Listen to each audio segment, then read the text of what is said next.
নমস্কার বন্ধুরা, সবিতার হেসেলে সবাইকে স্বাগত। আশা করি আপনারা সবাই খুব ভালো আছেন আর সুস্থ আছেন। আজ আমি আপনাদের সাথে শেয়ার করছি কুচে মাছ রেসিপি। আর এই কুচে মাছ রান্না করার জন্য নিয়েছি ডুমো ডুমো করে আলু কেটে, আর মশলাপাতির মধ্যে নিয়েছি আদা রসুন পেঁয়াজ ধনে আর জিরে গোটা গোটা আছে, এগুলো আমি বেটে নেব। আর আজকে রান্নাটা শিলে বাটা মশলা দিয়েই করব। এই কাঁচা মশলাগুলো সব ভালো করে বেটে নেব। আর এদিকে কুঁচো মাছটাকে পরিষ্কার করে কেটে নুন হলুদ মাখিয়ে রেখেছি। এখানে আমি ছোট ছোট করে পিস করেছি, আপনারা চাইলে বড় পিসও করতে পারেন। আর এই কুঁচো মাছের ওপরে যে মোটা ছালটা থাকে সেটা কিন্তু ফেলে দিতে হয়, সেটা পরিষ্কার করে ফেলে দিয়েছি।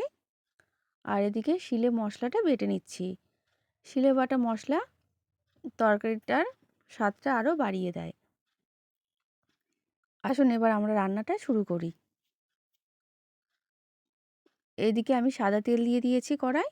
তেলটা গরম হয়ে গেছে, বেশ ভালো গরম হবে, তখন মাছগুলো ছাড়তে হবে, তাহলে সুন্দর করে ভাজা হবে। আর তেলটা যদি অল্প গরম হয় তখন ছাড়লে কিন্তু কড়ার মধ্যে এই মাছের যে শাঁস সেইগুলো কিন্তু ধরে যাবে। ভাজা হয়ে গেছে, এবার আমি তুলে রাখবো। এই তেলটা আলাদা করে না তুলে এই তেলের মধ্যে আলুগুলো ভালো করে ভেজে নেব। আর এই কুচে মাছ কিন্তু ভীষণ উপকার।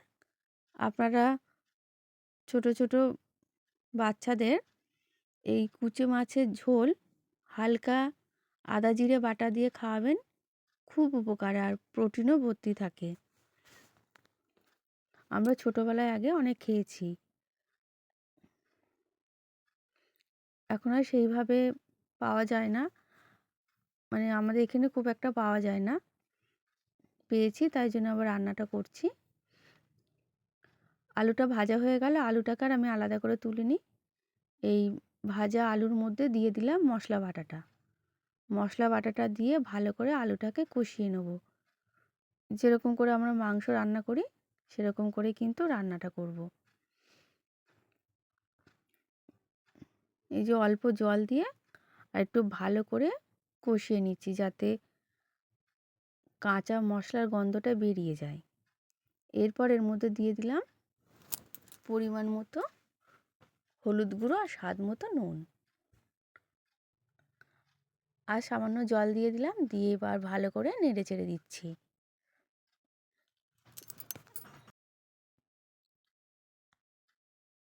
তো দেখুন বন্ধুরা, কীরকম একটু গ্রেভি গ্রেভি মতো হয়ে গেছে। এইভাবেই মাঝারি আঁচে কষিয়ে নেব। তারপর পরিমাণ মতো জল দিতে হবে, খুব একটা বেশি ঝোল হবে না, আবার যে শুকনো শুকনো হবে তাও নয়। আস্তে আস্তে ফুটিয়ে নিচ্ছি। এইরকম করতে করতে কিন্তু আলুটা অনেকটাই সিদ্ধ হয়ে যাবে। এমনিতে আলুটা ভাজার সময় খানিকটা সিদ্ধ হয়ে গেছে।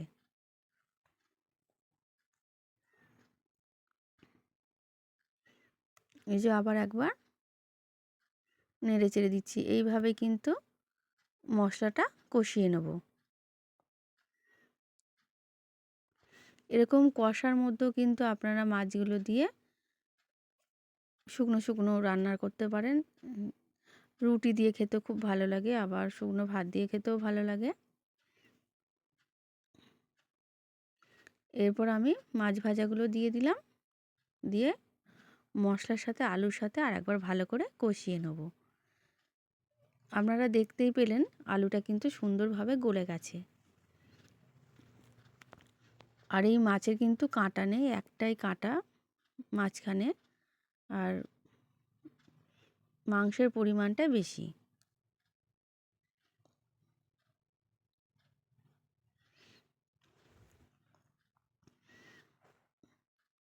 ভালো করে কষিয়ে নিলাম। যে দেখুন কি সুন্দর শুকনো শুকনো মতো হয়ে গেছে। এবার এর মধ্যে দিয়ে দেবো পরিমাণ মতো জল।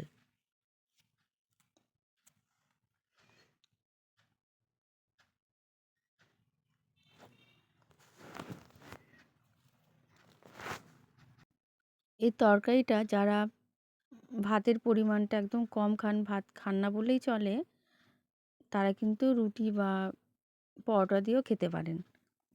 খুবই ভালো লাগে খেতে। জলটা দিয়ে দিলাম, এবার ভালো করে ফুটিয়ে নেব। আর আলুও কিন্তু খুব সুন্দর গলে গেছে।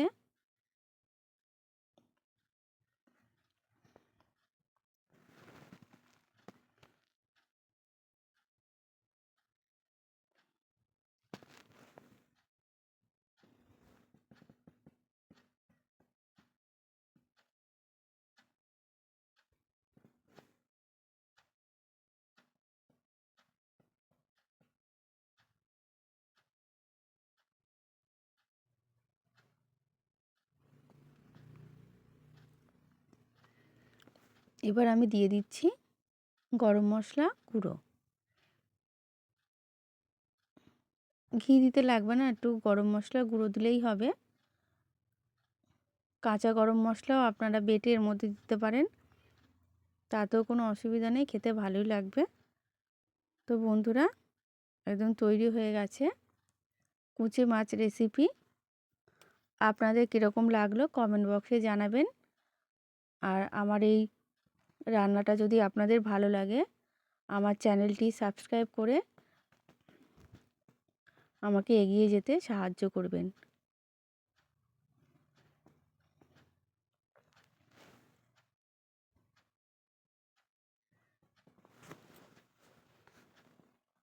দেখতেও যত সুন্দর হয়েছে, ঝোলটা কিন্তু আস্তে আস্তে বসে যাচ্ছে। আমরা যখন খাচ্ছিলাম তখন কিন্তু ঝোলটা অনেকটাই টেনে নিয়েছে, একটু একদম বসা বসা মতো হয়ে গেছিলো। আর ভাত দিয়ে খেতেও কিন্তু খুবই ভালো লাগছিলো, গরম ভাতের সাথে খেতে খুবই ভালো লাগছিলো।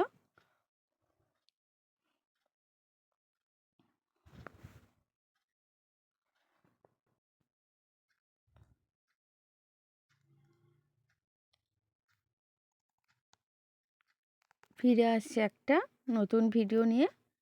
সবাই খুব ভালো থাকুন আর সুস্থ থাকুন। নমস্কার।